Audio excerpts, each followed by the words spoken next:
વિશ્વ મહિલા દિવસના પવિત્ર અવસરે ભારતીય જનતા પાર્ટી પાટણ શહેર મહિલા મોરચા દ્વારા સમાજ સેવા અને જનકલ્યાણનો અનોખો સંગમ રચાયો હતો.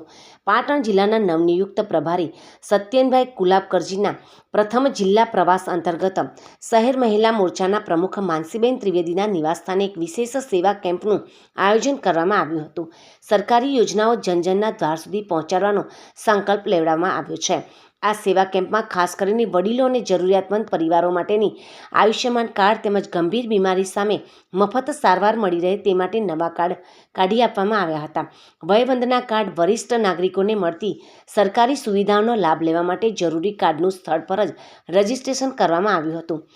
પાટણ જિલ્લાના પ્રભારી સત્યેનભાઈ કુલાબકરજીએ આ કેમ્પની શુભેચ્છા મુલાકાત લીધી હતી. તેમણે મહિલા મોરચાની આ કામગીરીને બિરદાવતા જણાવ્યું હતું કે મહિલા મોરચાએ માત્ર ઉજવણી જ નહીં પરંતુ જરૂરિયાતમંદોને સહાય કરી સમાજ પ્રત્યેની પોતાની નૈતિક જવાબદારી નિભાવી છે.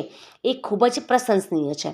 આ કાર્યક્રમમાં સંગઠનના અગ્રણીઓ અને હોદ્દેદારો મોટી સંખ્યામાં ઉપસ્થિત રહ્યા હતા, જેમાં જિલ્લા મહામંત્રી બાબુજી ઠાકોર અને લાલજીભાઈ દેસાઈ તેમજ જિલ્લા ઉપપ્રમુખ નિલેશભાઈ રાજગોર, શહેર પ્રમુખ હર્ષભાઈ પટેલ તેમજ શહેર મહામંત્રીશ્રીઓ, પાટણ શહેર વોર્ડ નંબર 8ના શક્તિ કેન્દ્ર સંયોજક જૂથ તેમજ બૂથ પ્રમુખો અને કર્મઠ કાર્યકર્તાઓ તેમજ સરકારી યોજના જનજનના દ્વારના સૂત્રને સાર્થક કરતા કાર્યક્રમમાં અનેક લાભાર્થીઓએ સરકારી યોજનાનો સીધો લાભ લેવા મેળવ્યો હતો.